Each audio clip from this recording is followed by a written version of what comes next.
তপ্ত আগুনে পুড়িয়ে ও পিটিয়ে পিটিয়ে বানানো হচ্ছে কাঁসার নানা জিনিসপত্র। শুধু থালাই নয়, কারিগরদের দক্ষ হাতে এই কাঁসা দিয়ে তৈরি হয় বাটি, কলস, নারীদের পছন্দের নানা ডিজাইনের অলংকার, মূর্তি, শোপিস, আরো কত কি। কাঁসা পিতলের বটি, বাটি এবং ফোক আইটেম, এখন সেটাই আমি ধরে রেখেছি। কাঁসা পিতলের তৈজসপত্র তৈরি করার জন্য শ্রমিকদের সকাল থেকেই হাড়ভাঙা পরিশ্রম করতে হয়। হাতুড়ি পেটা থেকে শুরু করে অনেক শারীরিক কসরত যায় এই কাজে।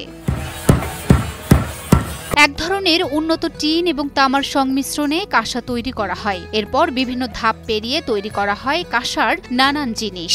সাজে ডালার পরে পিটানোর পরে আবার ওইটার চারদিকে ছাটানো নেবো। ছাটা কামের পরে আবার দেবো গড়া কামটাম করার পরে আবার মাঠা কাম মাইঠা মুছে আবার দেবো ওই যে চাষা সিলার লাগবে, সিলা গইসা মুইসা ওটা কমপ্লিট করে আবার ওই প্রসেস আমাকে ওই পর্যন্ত শেষ করে দিই। কারণ বর্তমানে আবার অন্য জায়গায় একজন আছে তারে যাবো এটা ফিনিশিং আনে। এই তেল চেষ্টা করতেছি দায়িত্ব নতুন নতুন আইটেম তৈরি করে জানি ধরে রাখতে পারি। এক সময় ঘর সংসারের অপরিহার্য অংশ ছিল তামা ও কাঁসার তৈজসপত্র।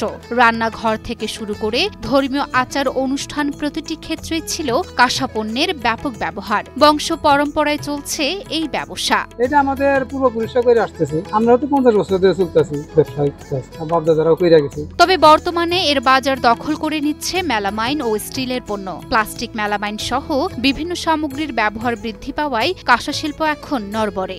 প্লাস্টিক, অ্যালুমিনিয়াম বাজারে চাহিদা বেড়ে যাওয়ায় আমাদের এই তামা কাঁসা শিল্প চাহিদা একটু কমে গেছে। সিলভার, মেলামাইন, স্টিল, সিরামিক্স আসলে তামা কাঁসার বেচাকেনি কমে গেছে। স্বাস্থ্যকর অল টাইম হানিকম, সব সময় অল টাইম হেলদি লাইফ। গত 15 বছরে কাঁচামালের দাম বেড়েছে প্রায় 12 গুণ। ফলে ব্যয়বহুল হওয়ায় এই পণ্যের বিক্রি কমে গেছে বলেও জানান ব্যবসায়ীরা।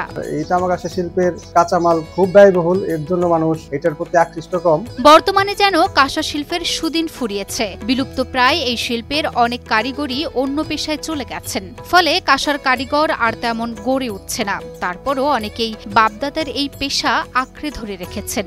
আমরা কাজ করি, আমার বাপদাদারাও কাজ করে গেছে, আমিও কাজ করছি মোটামুটি 40 বছর হয়। তামা কাঁসার কাজ করি, আমি অন্য কোনো কাজ করতে পারি না, অন্য কাজের সমস্যা হয়। ঢাকা জেলার সবচেয়ে বড় উপজেলা ধামরাই একসময় ছিল কাঁসা তামার কেন্দ্রবিন্দু।